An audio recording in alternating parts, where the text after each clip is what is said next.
I'm sorry, ma'am. I'm sorry that the only case number 128 stroke 26 item 11 iri nhau yakamangara naGrace Zingwena anogara muHeathcliff extension.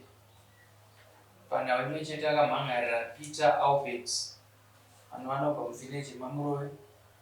Vamhangarirawo kanjanda asingazivikanwe zita kanjanda N asingazivikanwe ano 23 Dorich. Panhau imwe chete ari kumhangarira Fortunate Nziramasanga. Saka pano ndina Albert Peter. Tina Peter Albert. Iyi nhau yei Ndewe garipo. kuna pane mwa Grace Ngwena.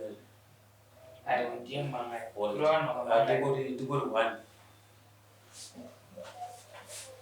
iwe ndiwo kutengesana.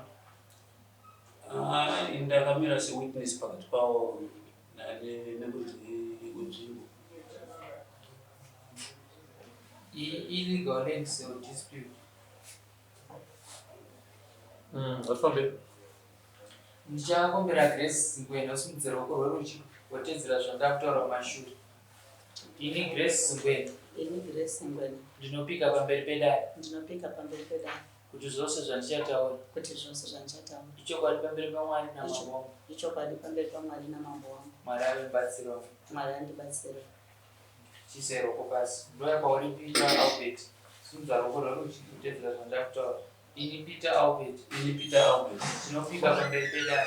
Kuti zvose zvandichataura ichokwadi pamberi paMwari namambo wangu. Mwari avendibatsirawo. Chise ruoko pasi. Grace Ngwena ndakumbira kuti uzivisewo dare muchidimbo wakagara pasi. Chasakisa kuti ungochikwirira dare Peter Albert nevamwe vasina kuuya. Pamusoro madzishe chaikaita kuti ndikwirewo dare Pana mambo nevadare chete. pamusoro madzishe Vadare. chayakaita kuti ndiuyewo kuno kuzokwirawo dare ndichikwirira ava vanhu vatatu ava inhau yokuti ndakawatenga stand pamurovewo ndobva ndabhadhara mari yangu, asi museri meizvozvo mazvo mumwedzi mitatu ndakabva ndaudzwa kuti varidzi vestand vanetsana. Makatenga stand gore ripi? 2023 musi wa7 May. Stand makaitenga kunani? Kuna muridzi ainzi Ndikanjani. Ava vaPeter Albert ndo vakanga vakaimirira naAnes na Fortunate Karimunhu Nziramasanga. Saka muridzi westand hamuna kumuona? Aiwa. Anga akamirirwa naPeter Albert naFortunate Nziramasanga asina kuuya. Alright, enderai mberi. Saka vadaro nyaya inonzi yakauya kuno kwamambo. Vakotadza kunzwanana here vakanjana nadzimai vavo. Ndokubva vasvika pakunzi stand iyi inzi iganurwe napakati. Masenzari isusu ndobhazi vakanjanda vaise vanhu vane mari dzavakanga vatora. Saka isusu inini ndakasara. Ndokubva panyorwa affidavit yandakazopiwa naPeter Albert achiti ndo yanyorwa affidavit ranyorwa nakanjanda kuti ava vasara ndinovadzosera mari yavo musi wa31 October 2023. Saka kubvawo ipapo mari haina kunge yadzoka. Imari $800. $800. Ndoya mukuclaim.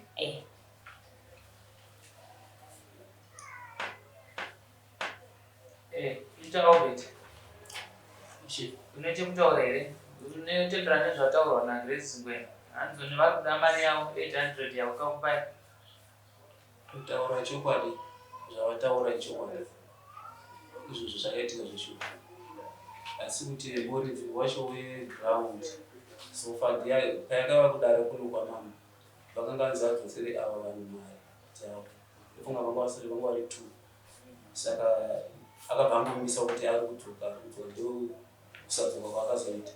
Saka ndanga ndavapanda vanga vachimbotaurawo mumafoni saka apa totaura manje ndopata pepa napo kutaura mari ndaurezi tikudzosera iwe ndiwe wakatambidzwa mari namai ako yame kuti vazonditambidza munhu yaagari muno mudombosha ini ndogara muno mudombosha asi kuti ndiwe wakatambidzwa mari kana amai ako ichokwadi amai vakatambidza ini amai ava vanomuziva here kanjani kanyanda vakamuziva through ndavaintrodusa vachifonerana vachitaura vaisi vakatoonana muface to face face to face ndisingazozivi manje nokuti pazvakaitwa kunongova ndakawaisa kuti vanzwanani saka pese apo vaitaura vese pane nyaya yataurwa yanzi azofona afona ndiani afona ndiye muridzi wacho westend vataura vese ndiani vafona ndeava vafona ndikakanjani zita vanonzani eni kanjanda vafona ndeava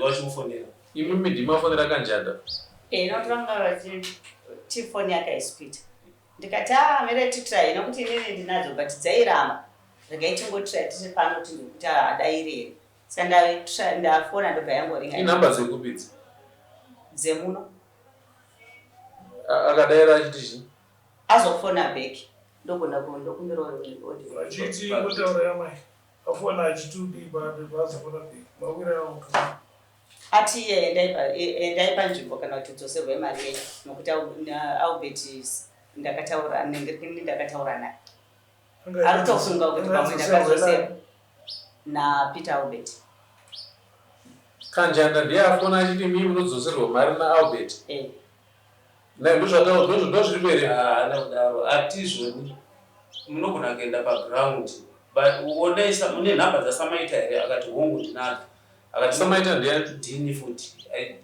yokuti samaita ndiyo yatonyanya kudaidzwa nayo saka mune nhamba dzasamaita zvikanzi ndinadzo zvazvichekuvharisa vanhu ivo taura kuti mune nhamba dzaAlbert here azanosvibisa madzitateguru muchitaura mazita emutukwei ndobva vati mira chama tofuwa kutenderera iwe ndowapiwa mwana amaya mumira handiti saka amai vanhasi vakadazuva mari vanozuva nomunhu avakatambisa chii handiti zvouya makupinza kajanda apa ndiwe unotsvagana naye amai vanazuva marazuva nomunhu avakapa chii kana uyo kajanda ari kunze ati zvondidzosera amai amari iwe ndowakapiwa esapinze munhu asapiwa mwana amai vanhasi unovakanaibvunza maranguza munhu akatobata mari yake so unopa rini mari yavo ndachikumbira pakaita 3 months time ama imimi October wamataura yakarongwa kupi hanzi muno ndandisipo vakazongonditambidza affidavit riri kupi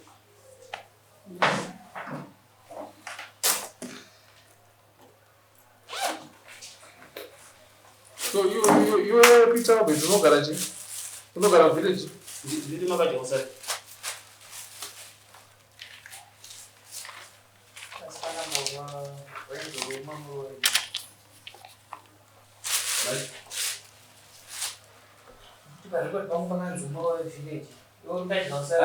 murume ndine studio iri kuno mamurowe yekurekordasi saka nguva zhinji ndiko kwandinosvika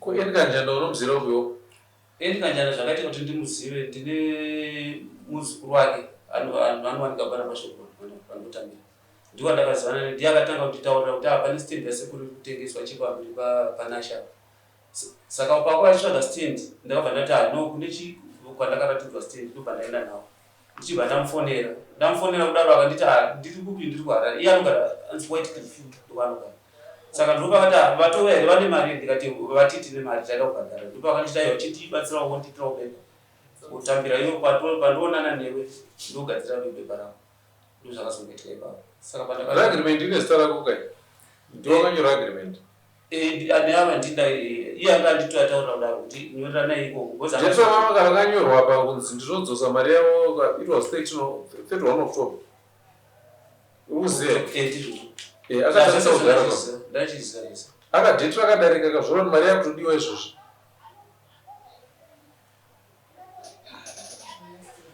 Ayo tenda kuntaura uko. Mari yazondiwa izvozvi zvokuti kuti zvokuti kutaura zvokuti 3 months hazvichashanda izvo. Kwakumbirawo mushonga. Kumbira chii chandokumbira? Unokumbira ndovadzve mari yawakatora. Aiwa ndambotaura nawo zvangu asi akangati kuti wambotaura nawo mukawirirana kuti chii? Tatawirana zvekubvisana. Mawirirana kuti chii nayamai? vatiwo hanzi ndipewo 3 months ndikachega change tapinda mamambo nditange ndichingo kuti vari kuti kudini kuti zvinhu zvoda kunyorerwana pasi kuti nazvino ndaita 3 years ndakabata agreement yekudzosera isina chayakashanda sikabveta tichipinde 3 months zokusvika rini? Tata tipera kwa July. Inenge ichiuya yese yakakwana here kuti ndakabati ndikuunza mari yenyezi. Handisuda izvozvo.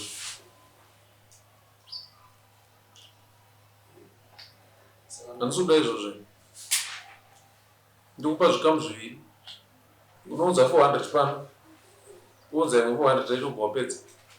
Kana ofisi yofanira mai yauya uchitora mari yao pano. Kana mari yacho isina kuuya panapa yekutanga kana isina kuuya zvoreva kuti ndakuda yese. Tapanana mainstallments 2 400. Kana yekutanga date rakasunga kana isina kuuya ndakuda yese. Yekutanga unopari.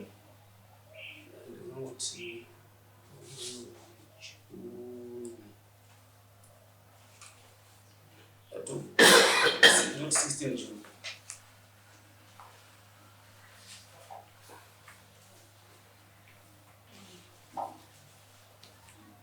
Yechipiri 8 of July. Date? It's 31. So 31 July chiri chiko Friday.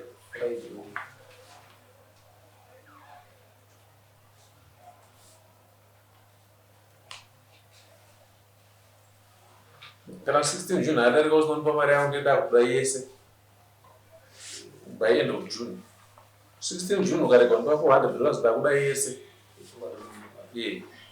Mai munobata office kusva 17 June mwana mama abhadhara here mari. Kana abhadhara mari anoyosiya mari yake muno. Imi mofonera office kana office inofonera moya motora mari yenyu muno.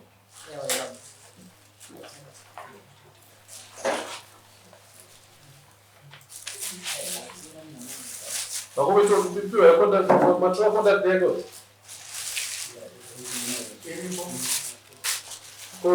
Konda the address.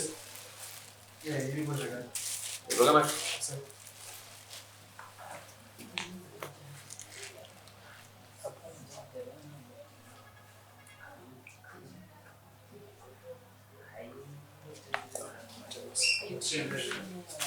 Masunungura